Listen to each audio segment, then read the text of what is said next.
स्वस्थानी परमेश्वरी भगवती रक्षा गर हर घडी। आउनुहोस् सदा झैं आज पनि यहाँहरूलाई निरन्तर रूपमा स्वस्थानीको कथा सुनाउँदै आज पनि म यहाँहरूलाई 27 अध्यायको पावन प्रसङ्ग लिएर उपस्थित भएको छु। पण्डित कृष्ण घिमिरे 27 अध्यायको कथालाई आरम्भ गर्नुभन्दा पूर्व यहाँहरूले मनलाई पवित्र बनाउनुहोस्। मन पवित्र हरि भजन गर हुन्छ त्रिविध कल्याण।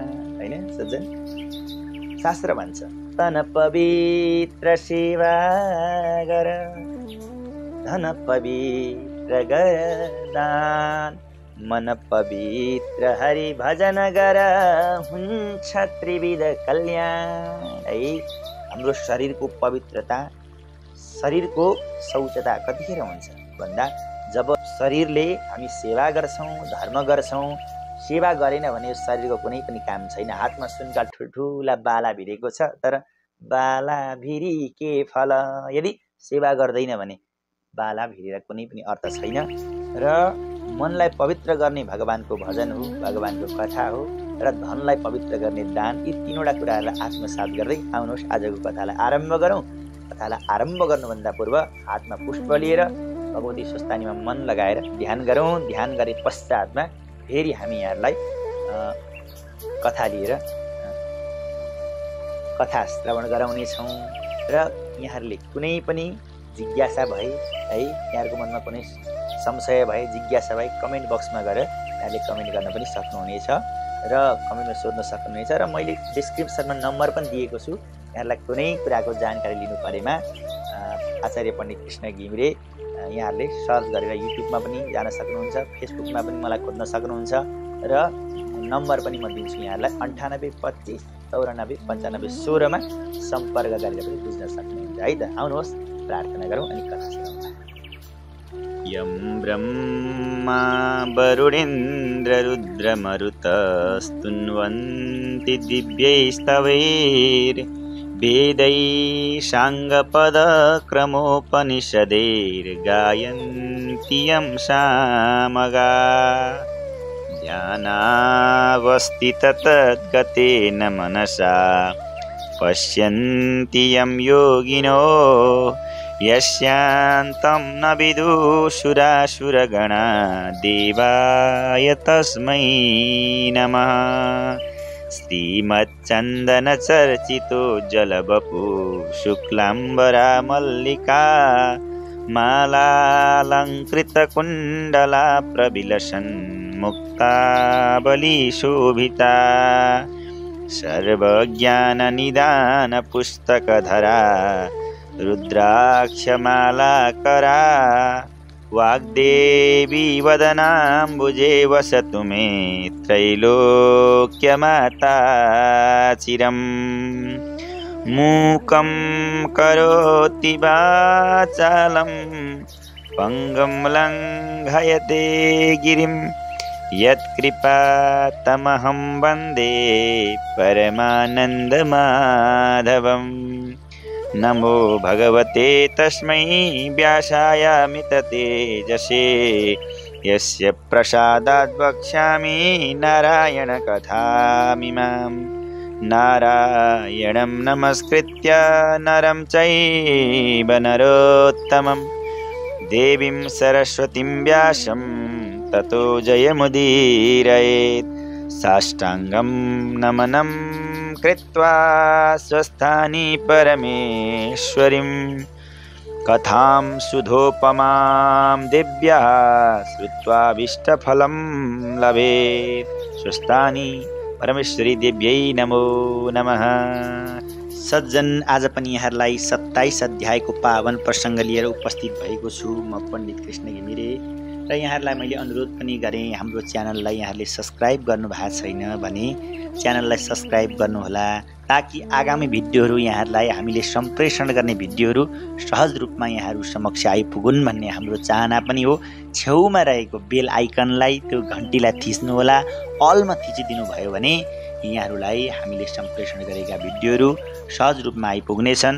अब आउनुहोस् हामी 27 अध्यायको पावन प्रसङ्गलाई श्रवण गरौँ र 27 अध्यायमा आज स्वस्थानी व्रत उपदेशको वर्णन अन्तर्गत कुमारजी आज्ञा गर्नुहुन्छ, हे अगस्त्य मुनि, आफ्ना पिताका खोजीका निम्ति नवराज घरबाट हिँडेको लगत्तै केही दिनपछि उनकी पत्नी चन्द्रावतीले सासूसित भनिन्, हे माता, हे आमा, म आफ्ना माइत नगएको पनि लामो समय भयो। यहाँ हामी दुईजनालाई खाने अन्न र लगाउने वस्त्र पनि साह्रै कष्ट छ, कहाँबाट ल्याउनु?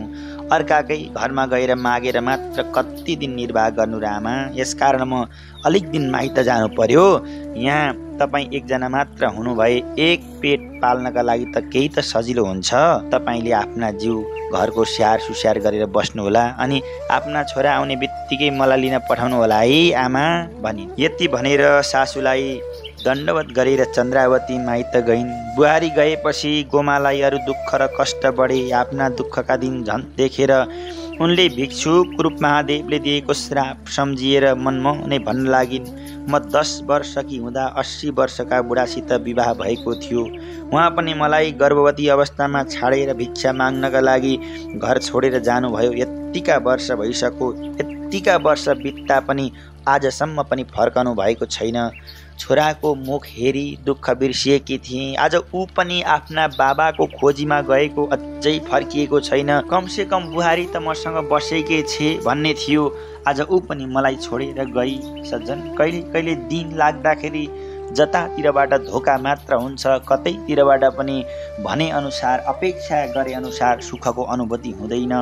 मेरो त जाने ठाउँ पनि कतै छैन। हे परमेश्वर, मैले जो बिराएँ ती सम्पूर्ण अपराध क्षमा गरिदिनुहोस् है, कि प्राण नै लैजानुहोस् मलाई भन्दै अनेक तर्कना गर्दै गोमा अविरल आँसु बगाएर रोई कराई गर्थिन्, अचेत जस्ती हुन्थिन् र सचेत भएपछि विगतका कुरा सम्झेर पछुतो गर्दै भन्न लाग्थिन्, उस दिन मलाई श्राप दिने भिक्षुकको रूप धारण गरेर श्री महादेव नै आउनु भएको थियो। त्यति बेला मलाई थाहा भएको भए उति बेलै भिक्षा दिने थिएँ। छल गरेर आएर महादेवले दिएका श्रापको परिणाम मैले भोग्नु पर्दैछ आज। हे जगदीश्वर, हे आशुतोष, बाल्य अवस्थामा अज्ञानताले गरेको मेरो त्यो अपराधलाई क्षमा गरेर मलाई यो असह्य दुःख कष्टबाट पार लगाइदिनुहोस् प्रभु। पार गर्न नसकेको मेरो यो प्राण नै हर्नुहोस् बरु भनेर बलिन्द्र आँसुका धारा झारेर रुन लागिन्। गोमा माथि आइलागेका ती दिन दशा र उनको यस्तो अवस्था भएको कुरा कैलाश पर्वतमा श्री महादेवले थाहा पाउनुभयो। श्री महादेवसित बिन्ती गर्नुभयो, हे महेश्वर, चन्द्र ज्योति नगरमा गोमाले पाएको दुःख कष्ट देख्दा मेरो हृदयमा ठुलो दया उत्पन्न भयो। ती गोमा हजुरबाट नै पानी ग्रहण गरेकी हजुरकी पत्नी हुन्, तिनलाई अब यहाँ भन्दा बढी दुःख दिनु उचित छैन। हे दयानिदान, तपाईँलाई अलिकति दया लाग्दैन? तिनले कत्रो दुःख पाइरहेकी छिन्। आज्ञा पाएर ती गोमालाई श्री स्वस्थानी परमेश्वरीको व्रत गराउने थिए। हजुरको आज्ञा भए, जसका प्रभावले गरिकन तिनले दुःखका सारा सागरबाट उनले पार पाउने थिइन्, मुक्ति हुने थिइन्। पार्वतीले गरेको यो बिन्ती सुनेर प्रसन्न भएर महादेवबाट आज्ञा भयो, हे प्रिय, हुन्छ त्यसै गर भनिदिनु भयो भगवानले। यस्तो आज्ञा पाएर पार्वतीले देवर्षि नारद सहित सप्तऋषिहरूलाई डाकेर भन्नुभयो, हे ऋषिवृन्दहरू हो, तपाईँहरू मर्त्य मण्डलको चन्द्र ज्योति नगर भन्ने ठाउँमा जानुहोस्। त्यो नगरमा कुनै एक छेउ अथवा कुनापट्टि साह्रै दुःख र कष्टले रहेकी गोमा नाउँ गरेकी एउटी ब्राह्मणी छन्। उनको पत्ता लगाएर उनलाई श्री स्वस्थानी परमेश्वरीको व्रत गराई आउनुहोस् भनेर व्रतको सम्पूर्ण विधि समेत सप्तऋषिलाई बताउनुभयो र सप्तऋषिबाट पाएको आज्ञालाई शिरोपर गरेर सप्तऋषि मण्डल मत्य मण्डलको चन्द्रज्योति नगरमा पुगे र पार्वतीबाट पाएको त्यो आज्ञालाई शिरोपर गरी सप्तऋषिहरू मर्त्यमण्डलको चन्द्रज्योति नगरमा पुग्नुभयो। नगर प्रवेश गर्नुअघि बाहिरपट्टि रहेका गाई बस्तु गोठालो गर्ने केटाकेटीहरूसित यहाँ दुखी को छ भनेर सोद्धाखेरि तिनले भने, यो चन्द्रज्योति नगरभित्र दुखी कोही छैनन्, सबैले सुखले परिपूर्ण छन्, उनीहरू सबैले सुख पाएका छन्। तर सहरका बाहिर भने कोही कोही त दुखी होलान् नि। तीमध्ये पनि गोमा नाम गरेकी एक ब्राह्मणी चाहिँ अत्यन्त दुखी छन्, त्यहाँ गई सबै कुरा बुझ्नुहोस्। यति भनेर तिनले केही पर रहेको त्यो गोमाको झुपडीलाई पनि देखाइदिए र सप्तऋषिहरू पनि त्यहाँ पुगेर बाहिरबाट गोमालाई बोलाएको सुनेर गोमा आफ्ना झुपडीबाट बाहिर निस्किन् र त्यहाँ उभिएर रहेका ती सज्जनलाई दिव्य ऋषिहरूलाई देखेर प्रणाम गरिन्। आफ्ना घरको अवस्थाले गोमालाई केही सङ्कोच लाग्यो, तर जस्तै गरिब भए पनि सज्जनहरूका घरमा गुन्द्री, पिरा, पिँढी र जल चाहिँ मिठो बाणी अवश्य हुन्छ अरे। सज्जन जस्तै गरिब भए पनि कमसेकम मिठो बोलेर आउनुहोस् हजुर, बस्नुहोस् भन्न सक्छ। कमसेकम एक गिलास पानी त खुवाउन सक्छ नि। एउटा पिरा, गजरा, गुन्द्री त सबैका घरमा हुन्छ। त्यति गर्दा मात्रै पनि अतिथि धर्मको निर्वाह हुन्छ अरे। सप्तऋषि आएका हुन् भनेर थाहा पाएपछि आदरपूर्वक भित्र लगेर उनले आसनमा बसाली हात पाउ गरेर दर्शन दिनुभयो र मेरो घर पनि पवित्र गराइदिनु भयो, जसबाट मेरो सन्ताप नाश नगयो। हे गुरु, केका निम्ति पाउ कष्ट भयो हजुरहरूको जान्न पाए म आभारी हुन्थेँ।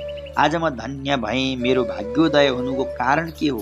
अज्ञानवश गोमाका कुरा सुनेर सप्तऋषिले भन्नुभयो, हे गोमा, तपाईँले आफूलाई किन दुखिया भन्नुभएको? तपाईँ त महान धर्ममूर्ति आमा हुनुहुन्छ। तपाईँलाई केवल यो बखतमा मात्र ज्यादै दुखिनी हुनु परेको छ। यो समयको खेल हो, अब सुख आउँछ आमा। तपाईँले यसरी दुःख पाएको देखि नै रहने जगदम्बा पार्वतीले आज्ञा हामीलाई गर्नुभयो। आज हामी यहाँ आएका छौँ। तपाईँको त्यो दुःख देखेर पार्वतीलाई साह्रै नराम्रो लाग्यो। भगवतीले हामीलाई आज्ञा गर्नुभयो र तपाईँलाई श्री स्वस्तानी परमेश्वरीको व्रत गराई त्यो दुःख कष्टबाट उद्धार गराउने मनसुब लिएर आएका छौँ। त्यो व्रतको महिमा सागर भन्दा पनि गहिरो छ। व्रत गर्ने विधि जो छ त्यो अत्यन्त एक चित्त भएर सुन्नुहोस्।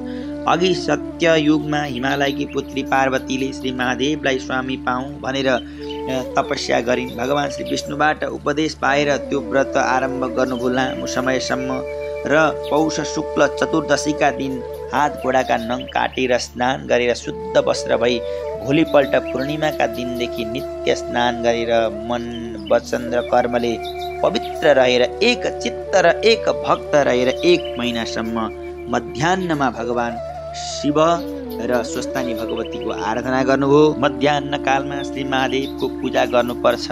1 महिनाभरि श्री स्वस्तानी सहित श्री महादेवको पूजा गरेपछि माघ शुक्ल पूर्णिमाका दिन व्रतको उद्यापन गर्नुपर्छ। हे गोमा, उद्यापन गर्नका निम्ति नङले उघारेका सक्ला र राम्रा 108 अक्षता, 108 कुड्का सुपारी, 108 मालपुवा अथवा रोटी, 108 जात जातका फुलहरू जस्तै यज्ञोपवीत, भेटी, पान, बिल्वपत्र, सूत्र, फल, नरिवल, मेवा, मिष्टान्न, बाती 108 केही सङ्ख्याले आफ्ना शक्ति अनुसार सकेसम्म जुटाउनु पर्छ र जुटाउन नसकेमा जति जुटेको छ उपचार लिएर शुद्ध मनले भक्तिभावपूर्वक भगवानमा आफ्नो मन समर्पण गरेर तन समर्पण गरेर पूजा गर्नुपर्दछ र गङ्गा जलले स्नान गराउनु भगवानलाई। त्यसपछि षोडशोपचार वा पञ्चोपचारले अनि महादेव सहित श्री स्वस्तानी परमेश्वरीको पूजा गर्नु। रातो फुल, रातो चन्दन, सिन्दुर, श्रीखण्ड, चन्दन, पञ्चामृत, धूपबाती आदि जुटेका सामग्रीले विधिपूर्वक पुष्पाञ्जली गर्नुपर्दछ। श्री स्वस्तानी परमेश्वरीको कथा सुन्नु अथवा आफैले पढेर र श्री स्वस्तानी परमेश्वरीको कथा अरूलाई पनि सुनाउनु। सुन्ने कोही नभए सिद्धिका निम्ति पनि व्रत लिएको छ त्यो सम्झिएर मेरो फलानु काम सिद्धि होस् भनेर हे परमेश्वरी भनेर अर्घ्य चढाउनु, जप गर्नु र ध्यान गर्नु। हे गोमा, श्री स्वस्तानी देवी कस्तै छिन् त म तिमीलाई सुनाउँछु। ओम सिंहासन समासीनां सर्वलङ्कार भूषितां नीलोत्पलधरां वामे दक्षिणे वरदां शुभां खड्गचर्मधरा चौर्धं वाम दक्षिणयो क्रमात् एतद्ध्वात्वा महादेवीं स्वस्तानी परमेश्वरीं। सुवर्ण भन्दा पनि पहेँलो वर्णको दिव्य सुन्दर रूप छ, जसको त्रिनेत्र भएकी, कमलको पुष्प झैँ उज्यालो मुखमण्डल भएकी र विभूषित भएकी, 4 हातले युक्त भएकी, मध्ये हात दायाँपट्टिका 2टामा एकमा खड्ग र अर्कामा भक्तलाई दिने वरदान लिने भगवतीलाई यस प्रकारबाट पवित्र मनले ध्यान गर्नु अरे। हे भगवती, मैले जानी नजानी हजुरको सेवा गरेँ, कति गल्ती भयो होला, कति त्रुटि पनि भयो होला, हामीलाई क्षमा गरिदिनुहोस् है भगवती भनेर पवित्र मन बनाएर भगवतीसँग क्षमा माग्ने। नमस्ते तु जगन्माता स्वस्तानी सर्वमङ्गले तव प्रसादात् देवेशी व्रतपूर्णं तवाग्नयः। हे सज्जनवृन्द हो, हे स्वामी स्वस्थानी, हे मङ्गल स्वरूपिणी, हे देवी, हे ईश्वरी, हजुरलाई कोटि कोटि नमस्कार छ, बार बार प्रणाम छ।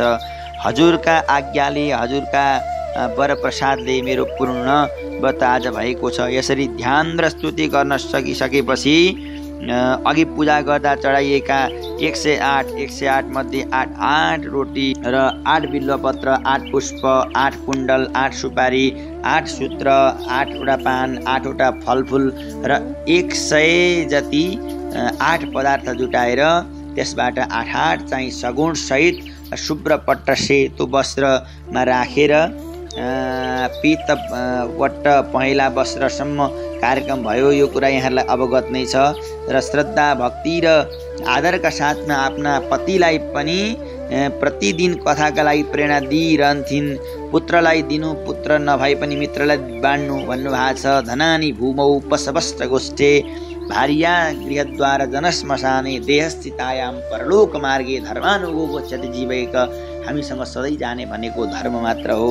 यस कारणले गर्दाखेरि त्यो धर्मलाई चाहिँ त्याग्नु हुँदैन। धर्म त्यागो भने मनुष्य पशु सरह बन्छ। धर्मलाई अंगीकार गर्यो भने मान्छे अन्ततोगत्ता ऊ सम्पन्न पनि हुँदै जान्छ। त्यो ईश्वरको कृपा पनि हो। सप्तऋषिले गोमालाई सम्पूर्ण महिमा बताइसकेर हिँड्ने मन गर्नुभयो। त्यो देखेर गोमा ब्राह्मणीले हात जोडेर बिन्ती, महिमा र व्रतको विधिको विषयमा चर्चा सुनाउन थाल्नुभयो। म यस्ती दुखियाका झुपडीमा आई मलाई कृतार्थ गराउनु भयो।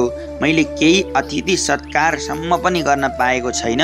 म बजारमा गएर पान किनेर ल्याउँछु, अतिथि सत्कार गर्छु अनि मात्र जानुहोला है भनेर उनी चर्खामा रहेको धागाको लहरिया बेरेर पान किन्न भनी त्यो लहरिया लिएर जानुभयो। गोमाका पति पनि शिव शर्मा भिक्षा माग्नका लागि परदेशमा गएपछि गोमाले पनि गाउँमा बसेर बनीबुतो गरेर आफ्नो निर्वाह गरेकी रहेछिन्। नवराजको जन्म भएपछि यजमानको सहायता पाएर र चर्खामा धागो काटेर ऐटामा कपास पेलेर दुःखसित बसेकी रहेछिन् भन्ने कुरा सप्तऋषिलाई थाहा हुन गयो। यस्ता दुःख कष्ट देखेर गोमाप्रति सप्तऋषिहरूलाई साह्रै दया लाग्यो र आफूहरू बसेको आसन मुनि 7वटा सुवर्णका कौडी राखेर गोमा आइपुग्नु भयो र अघि नै ती ऋषिहरू त्यहाँबाट प्रस्थान गर्नुभएको रहेछ। आग्रह गर्नेको आतिथ्य सत्कार नलिकन जाँदाखेरि ठुलो दोष लाग्ने भन्ने सोचेर घर टाढा टाढा भए पनि गोमाताले सबैलाई हामीलाई भेला गरिदिनु भयो। घर टाढा भए पनि गोमाले धागो बेचेर त्यो द्रव्यले पान किनेर ल्याउनु पर्दा समय धेरै जाने। यताउता पार्वतीको आज्ञालाई पूर्ण गरेपछि आफ्ना आश्रममा बेलैमा पुग्नुपर्ने हुँदा धर्म सङ्कटमा परि गोमा आइपुग्नु भयो। अघि नै ऋषिले त्यहाँबाट प्रस्थान गर्नुभयो। अनि काश्यप, अत्रि, भरद्वाज, विश्वामित्र, गौतम, जमदग्नि र वशिष्ठ यी सप्तऋषिहरू ब्रह्माजीका मानस पुत्रहरू हुन् र जो लोक कल्याणका निम्ति घुमिरहन्छ। जो स्वर्ग, मर्त्य, पाताल र अन्य लोकमा पनि सप्तऋषिहरूको आराधना, पूजा र श्रद्धा भक्तिका साथ भइरहन्छ। र सप्तऋषिका पुण्य चरित्रहरूको वर्णन सम्पूर्ण धर्मग्रन्थहरूमा उल्लेखित छन्। वेद मन्त्रका स्रष्टा ऋषिहरूका पावन कीर्तिमानले लोकको रोग, शोक र दुःख कष्टको चाहिँ निवारण भएको छ। अहिले सप्तऋषिहरू मध्ये ब्रह्मर्षि अनि वशिष्ठजी सूर्यवंशीय राजाहरूका कुलगुरुहरू पनि हुनुहुन्थ्यो। आफ्ना यजमान दिलीप राजाको सन्तान थिएनन्। गुरुले उहाँलाई आफ्नी नन्दिनी नाउँ गरेकी गौको सेवा गर्नका लागि लगाउनु भयो, पुत्रवान बनाउनु भयो र पछि गएर त्यसै वंशमा भगवानले अवतार ग्रहण गर्नुभयो र गुरु वशिष्ठले नै गई रामको त्यो नाम दिनुभयो र उहाँका कीर्ति अनेकौं छन्। अरू ऋषिहरूका पनि पुण्यमय कीर्ति गाथाहरू त अनेकौं छन्। गोत्रका प्रवरहरू पूर्व अनि पुरुष अर्थात् ऋषिहरूलाई श्रद्धापूर्वक तर्पण गरेर शुद्ध हुन्छन्। अनि स्त्रीहरूका शुद्धिका निम्ति भाद्र शुक्ल पञ्चमीका दिन अरुन्धती सहित सप्तऋषिलाई श्रद्धापूर्वक पूजा गर्नुपर्छ। हे मुनि, अब सप्तऋषिलाई पूजा गर्नका लागि तिमीहरू आओ। यो अत्यन्त पुनीत क्षण हो। यहाँ संक्षेपमा कथा भन्छु। ब्रह्माजीले मरीचि आदि महान प्रभावशाली पुत्रहरूलाई उत्पन्न गरे पश्चात आफ्ना हृदयबाट एउटी परम सुन्दरी कन्याको सृष्टि गर्नुभयो र तिनको नाउँ सन्ध्या थियो। ती कन्या सौन्दर्यकी खानी थिइन्, तिनलाई देख्दा मुनिहरूको पनि मन मोहित हुन्थ्यो। ती सन्ध्याको पुण्य कथा श्रवण र मनन गर्नाले पुरुषहरू दीर्घायु र नारीवर्गहरू सती साध्वी हुनेछन् र जसरी हिमालय पर्वतमा उम्रिएकी गङ्गा पूर्व समुद्रमा गएर मिसिएकी छन्, उसै गरी श्री चन्द्रभागा नदीका चन्द्रभागमा रहेर पनि भगवान भोलेनाथले कल्याण गरिरहनुहोस्। त्यो त्यहाँ गइन त्यो थाहा भएन मलाई। ब्रह्माजीले वशिष्ठ मुनिलाई त्यहाँ गएर ती सबै कन्याका तपस्या र बाँकी विधाहरूको विषयमा सबै कुरा क्लियर गरिदिनु पर्यो भनेर पठाउनु भयो। त्यो अन्त्यमा रमणीय स्थलमा पुगेर वशिष्ठ मुनिले ती कन्यालाई तपस्या गर्ने विधि सिकाएर जप गर्ने मन्त्र सिकाइदिनु भयो र नमन गर्नुभयो। शङ्कराचार्य ओम मन्त्रलाई निरन्तर जप गर्नु र मौन रहने, स्नान गर्नु र पूजा गर्नुपर्छ। मौन रहनुपर्छ। मौन रहनु भनेकै सबै कलहलाई नाश गर्नु हो। शुभ उद्देश्य लिएर भगवान शिवको आराधना गर्नु। ब्रह्माको यो आराधनालाई वशिष्ठ मुनिले आत्मसात गर्नुभएको छ र आत्मसात गरेर वशिष्ठ मुनि पनि यो मार्गलाई अब अगाडि गएर अवलम्बन गर्नका लागि उहाँ प्रेरणा बनिसक्नुभयो। मनोइच्छित वर प्राप्त गर्नका लागि यसै पर्वतका एक भागमा मेधातिथि ऋषिले आफ्ना आश्रममा एउटा ठुलो यज्ञ गर्नु हुँदै रहेछ। त्यसै बखतमा गएर अघि आफूलाई शङ्कर भगवानको दीक्षा दिने महान तेजस्वी वशिष्ठ गुरुको स्मरण गर्दै ती कन्याले भने, यस यज्ञ कुण्डमा आफ्नो पुरोडास तरुमय शरीरलाई दग्ध गराइन् र त्यस बेला उनलाई कसैले पनि देखेन। त्यहाँ अलक्षित गन्ध चारैतिर फैलिरह्यो। त्यो डढेको देख्ने सुवर्ण जस्तै भएर सूर्यमण्डलमा पुगिरहे। सूर्यले त्यसलाई देवता र पितृहरूका निम्ति दुई भाग बाँडेर आफ्ना आफ्ना रथमा स्थापित गरिदिए र कमलको पुष्प चाहिँ भएर सूर्य अस्त हुन्छन्। त्यति बेलैदेखि समय सन्ध्याको उदय हुन्छ, जो पृथ्वीहरूको आनन्ददायी समय मानिन्छ। अर्थात् दिनको मध्याह्नको पूर्व भाग देव कार्यका निम्ति, अर्थात् दिनको मध्याह्नको पूर्व भाग देवी कार्यका लागि, अर्थात् देव कार्यका निम्ति अति उपयुक्त समय रहेको छ। हे मुनि, मेरा तिथिका यज्ञ कुण्डमा कुमारी सन्ध्याले देवोत्सर्ग गरेको कसैले देखेको थिएन र त्यो माथि वर्णन भयो। जब सो यज्ञ समाप्ति भयो त्यस बेला अग्निका ज्वालाबाट सुवर्ण झैँ कान्ति भएकी एउटी कन्याको उत्पत्ति भयो र वास्तवमा देह सूर्य भएका ठाउँमा उनी गइन् भने चाहिँ सूर्य नभएको बेला पनि, लाइनै गएको बेला पनि सारा झलमल्ल हुन्थ्यो र आत्माबाट उत्पत्ति भएका हुन्। र मेधातिथि ऋषिले प्रसन्न भएर ती कन्यालाई पुत्री ग्रहण गर्नु भन्नुभयो र नुहाई धुवाई गरेर अति सुन्दर बनाइदिनु भयो र मेधातिथिले बालिकालाई आफ्ना काखमा राखेर अनि तिनको नाम अरुन्धती राखियो र कसैलाई अवरोध नगर्ने अति पवित्र हुनाले सो नाम राखियो र चन्द्रभागा पर्वतका सारण्यमा तपस्या गर्ने वनमा मुनि आश्रम ती कन्याको लालन पालन पोषण हुन थाल्यो र विवाह योग्य हुँदै गइन्। ब्रह्मा विष्णु महेश्वरका आज्ञाले गर्दा शिष्य सहित भएर मेधातिथि ऋषिले ती कन्याको गोडालाई धोएर शिवजीका तपस्या गर्नका लागि उपदेश दिने वशिष्ठ मुनिको साथमा विवाह गरिदिनु भयो। वशिष्ठ र अरुन्धतीको गोडा धोएको त्यो जलबाट उहाँहरूले सेचन गरेर गोमती, नर्मदा आदि नदीहरूको उत्पन्न भयो, जो पृथ्वी तलमा अत्यन्त दुर्लभ छ। त्यो आज हामीले पायौँ भनेर उहाँहरू गदगद बनिरहनु भएको छ। भगवानका परम भक्तहरू हुनुहुन्छ र अरुन्धती महासाध्वी पतिव्रताहरूमा श्रेष्ठ थिइन् र उनले महर्षि वशिष्ठका साथमा अत्यन्त शोभा पाउन लागिन् र सत्कृतिकाका रूपमा अनि अरुन्धती चाहिँ आफ्ना पति वशिष्ठका साथमा देखिन्छन्। ऋषि पञ्चमीका दिन स्वामी नक्षत्रमा तुला राशिको चन्द्रमाका मध्याह्न कालमा विधिवत पूजाको विधान रहेको छ र पूजा गर्नाले मानसिक धर्म ग्रन्थ प्रभावबाट अर्कोमा पर्ने नारी, शरीरमा पर्ने रोग अनि व्याध, दुःख, कष्ट र रजोदोष निवृत्त हुन्छन्। सारा दुःख, कष्ट र रजोदोष निवृत्त हुन्छन्। सपत्नी र सती सहित व्याध, दुःख र कष्ट, रजोदोष युक्त निवृत्त उनीहरू हुन्छन्। भगवानले असीम अनुकम्पा गर्नुभयो र आज पनि हामीले यो चाहिँ 27 अध्यायको पावन प्रसङ्गलाई श्रवण गर्यौं।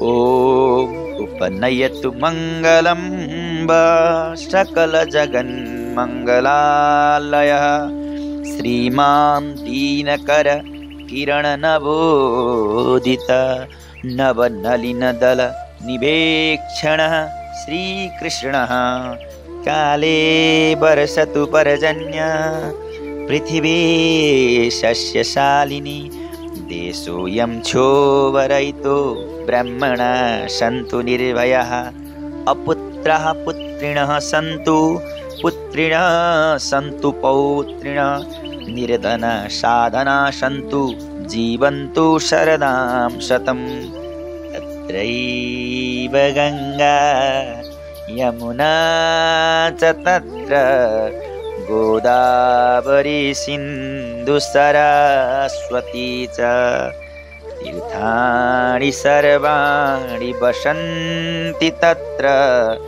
यत्राच्युतोदारकथा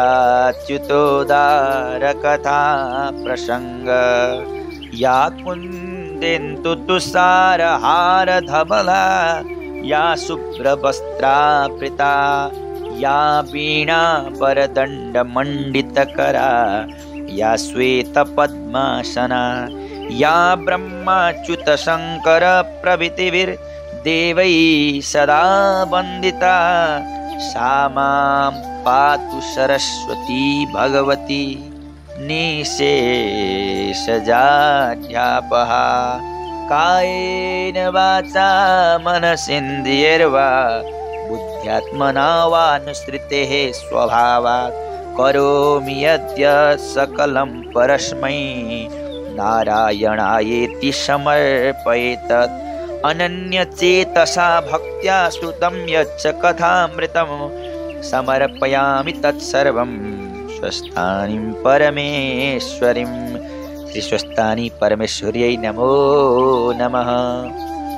अज्ञानी छौं अधम छौं पटमूर्ख नै छौं जस्तै भए पनि प्रभु शरणागति छौं जस्तै भए पनि हजुर शरणागति छौं।